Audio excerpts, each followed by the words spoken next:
Bonjour à tous, le mois de juin se termine à l'heure où je vous parle et nous sommes de retour en vidéo pour l'édito de la newsletter du CE-B2B. Vous le savez, l'édito de la newsletter du CE-B2B, c'est un moment de partage et je suis ravi aujourd'hui de partager ce moment avec Mathieu, aka le M, Mathieu Lanier. Pour ceux qui ne le connaîtraient pas, c'est le directeur de la division Home Appliance de Samsung Electronics France.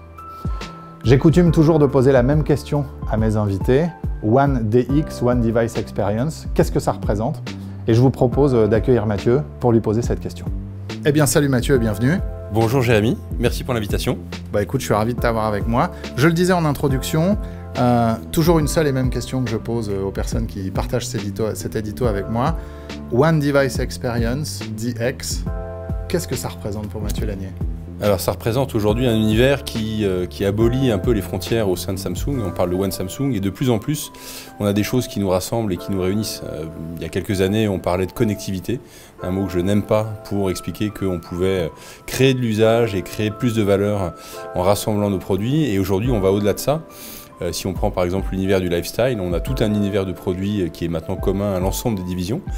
Donc on a du lifestyle chez MX, avec des produits comme le Flip, comme le Fold. Je ne parle évidemment pas de la télé et de leur extraordinaire gamme en télé ou des produits novateurs comme le Freestyle. J'ai appris à découvrir des produits magnifiques comme les Smart Monitors chez vous. Et puis récemment, en électroménager, on a aussi des produits qui sont un peu plus glamour, un peu moins utilitaires, avec les gammes Bespoke, qui aujourd'hui s'étendent à l'ensemble des univers.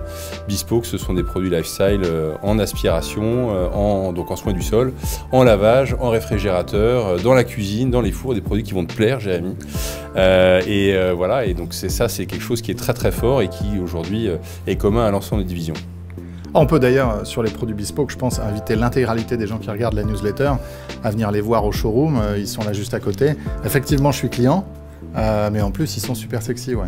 Ils sont sympas et c'est vrai qu'aujourd'hui, quand on regarde le fait d'avoir des fours qui sont qui offrent des solutions de cuisson absolument fantastiques, mais qui en plus sont des fours magnifiques et des fours colorés, on a des coloris en navy blue, en satin beige, on révolutionne un peu l'univers de la cuisine et ça, c'est vraiment la touch Samsung d'être capable d'innover pas seulement dans la technologie, mais aussi dans le design et de réinventer les objets, même les objets les plus utilitaires comme un four ou un réfrigérateur.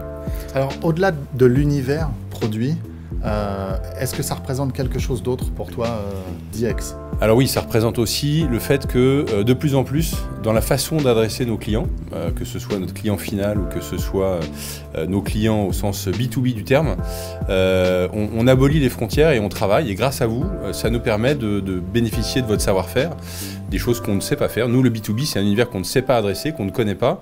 Et récemment, on a dans nos gammes des produits comme le hairdresser, encore un produit Bespoke, donc cette armoire à linge assainissante. On s'est rendu compte qu'elle avait un potentiel fantastique dans le B2B et grâce à vous, on a pu être présent au salon de l'hôtellerie. Grâce à vous, on a pu placer le produit chez des clients prestigieux comme Chanel.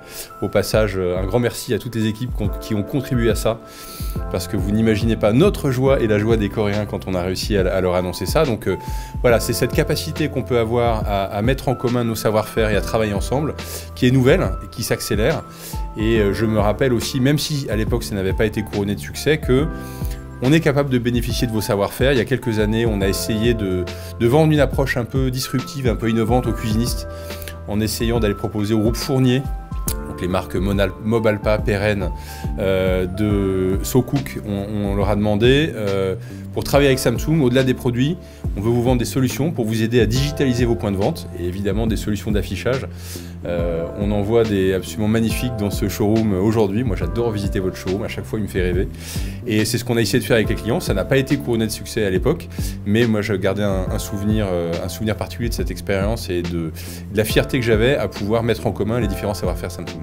Ouais, c'est vrai que il y a notre savoir-faire technologique, mais là, ce que tu décris, c'est notre savoir-faire commercial et le fait de travailler tous ensemble pour aller chercher des clients. Et c'est vrai que c'est aussi, je pense, un des sens de cette démarche One DX.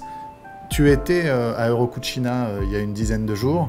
Tu as eu la chance de partager le meeting avec notre vice-chairman G.H. Han. Est-ce que tu en ramènes quelque chose de plus ou pas? Alors non, on ramène toujours quelque chose de ce type de meeting, et pas seulement le temps qu'on a mis à les préparer, mais oui, ce que j'ai apprécié, c'est des encouragements de sa part. C'est quelqu'un de très encourageant, de très exigeant, pardon, et là il a été encourageant, et il était vraiment dans une posture où il souhaitait nous entendre. On a un marché qui évolue, on a une situation qui n'est pas facile. Tu parlais du mois de juin dans ton introduction. Je pense que pour toutes les divisions, c'est un mois où on cravache et c'est un mois qu'on a à cœur de bien terminer. Il en est conscience et donc il avait envie d'entendre un peu tous les pays sur qu'est-ce qui se passe, qu'est-ce que veulent nos clients au sens conso et nos clients au sens B2B, et comment est-ce qu'on peut mieux les accompagner et comment est-ce qu'on peut mieux mettre en œuvre notre stratégie de la façon la plus agile possible. Ok, bah, je pense que c'est un... Merci pour ce partage parce que moi j'y étais pas. C'est en plus encourageant, comme tu le disais, on est dans un trimestre, un premier semestre qui se termine. Le mois de juin, ça reste un challenge, je vous le disais en introduction, à l'heure qu'il est, on est en train de terminer ce mois. Donc je pense que tout ce qu'on a à faire maintenant, c'est se focaliser sur ce point d'arrivée du premier semestre. Le message de notre président Meno en début d'année, c'était Strong Start. Je pense qu'on est tous maintenant dans le même bateau et ce qu'il nous reste à faire, c'est stay strong for finish strong et avoir un bon finish à la fin de l'année et faire nos targets annuels. Merci encore, Mathieu. Merci Jérémy.